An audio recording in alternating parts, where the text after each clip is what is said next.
मग मी ती पैसे वगैरे भरून आली आणि मग तिचं शिक्षणाचा पुढचा खर्च बापरे, येणं जाणं, नंतरच्याला ती पुस्तकं तर 35 हजाराची पुस्तकं होती. मला तर असं वाटलं की मी करू शकल का नाही करू शकल हे मला माहीत नव्हतं. पण मी असं वाटलं होतं की नाही, मी तिच्या पाठीशी उभा राहणार, मी काम करणार आणि मी तिला शिकवणार. माझी खंबीरपणे मी तिच्या पाठीशी उभा राहिली. पहिल्या वर्षात पास झाली, नंतरच्या वर्षात पास झाली आणि जे शेवटचं वर्ष असतं त्यात अजिबात 2 वेळा मी तिला बसवली, पण तिचा एकच विषय जायचा. 1 मार्काने, 2 मार्काने, 3 मार्काने. तिला मी 2 वेळा तिला परत परत बसवलं, होईल तू. ती खूप अभ्यास करायची. असं पण नाही दुसऱ्या मुलींसारखी मैत्रिणी सांगते इकडे फेर, तिकडं फेर. असं पण नाही आहे किंवा दोस्ती नाही कोणाशी की काय नाही, असं काही नव्हतं तिचं. पण ती सुद्धा रात्रदिवस अभ्यास करत होती. तिला अभ्यास करून तिला चष्मा लागला.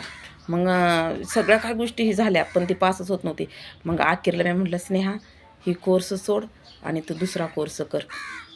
मग ती CA करत ती बाहेरचं पण शिक्षण करत होती. तिने ती सोडलं नाही आहे आणि मी पण तिला सोडू दिलं नाही आहे. म्हटलं काय 12वीच्या नंतर काय अवघड नसतं, तू बाहेरून परीक्षा दिल्या तरी ते होऊन जाईल, तुझं मॅनेज होऊन जाईल.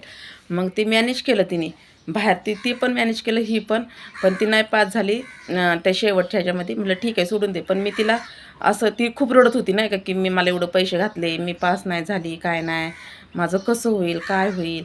तर मी म्हटलं तू टेन्शन घेऊ नको, मी तुझ्या पाठीशी आहे ना. झालं तर झालं, हरवले म्हणून सोडून दे. मी तिला धीर दिला, मी तिला टेन्शन नाही दिलं, की तिला असं वाटायचं माझी मम्मी एकटे काम करायची, मला एवढं पैसा घातला आहे, 2-3 लाख रुपये, आणि मग कसं काय आता हे सगळं काय होणार.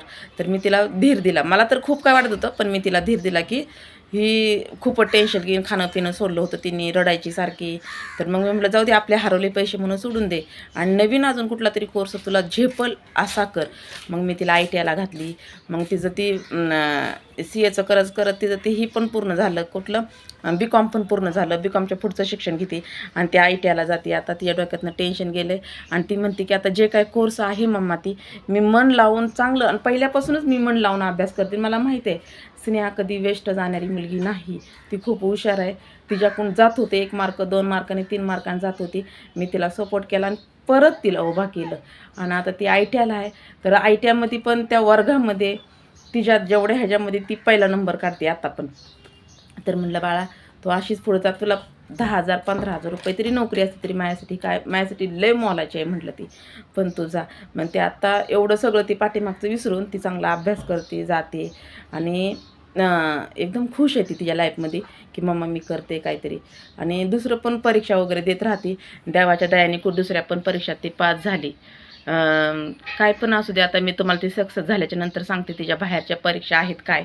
तर ती करते, ते पण करते, ITI करते, BCom करते, ह्या सगळ्या गोष्टी करते. त्याच तर चांगल्या मार्काने पास झाली तर मी तुम्हाला नक्कीच सांगते फ्रेंड. माझ्या कष्टाला बळ आलं म्हणून मी समजेन. पण मी महाग गाठली नाही, एकटी लेडीज असून सुद्धा.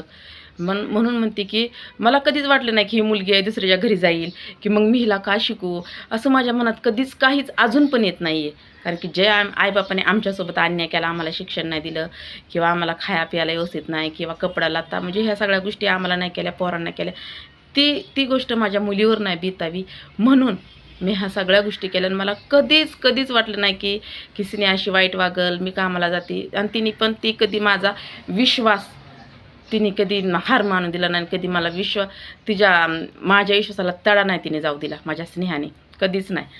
आणि मी अजून पण डोळं झाकून तिच्यावर विश्वास करते. ती कधीच तिने असं केलं नाही आहे आणि ती कधी लाईफमध्ये करणार पण नाही मित्रांनो. माझा विश्वास आणि माझ्या विश्वासाला ती कधी तडा जाऊ देणार नाही आहे. तर तिने असं केलं.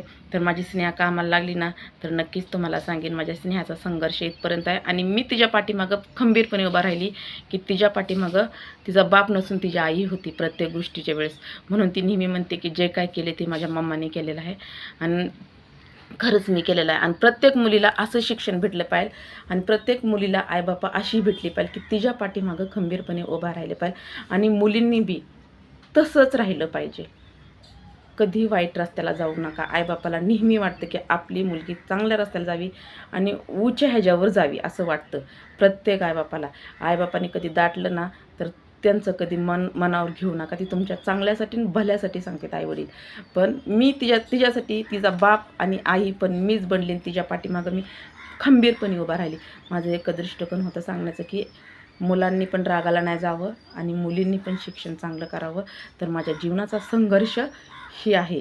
अजून भरपूर काय आहे माझ्या जीवनाचा संघर्ष, मी तुम्हाला सांगत जाईन. चला बाय, मला जायचं आहे कामाला, मी ठेवते आता. ब्लॉग खूप मोठा होतोय आणि मी इथंच थांबते. चला बाय मित्रांनो.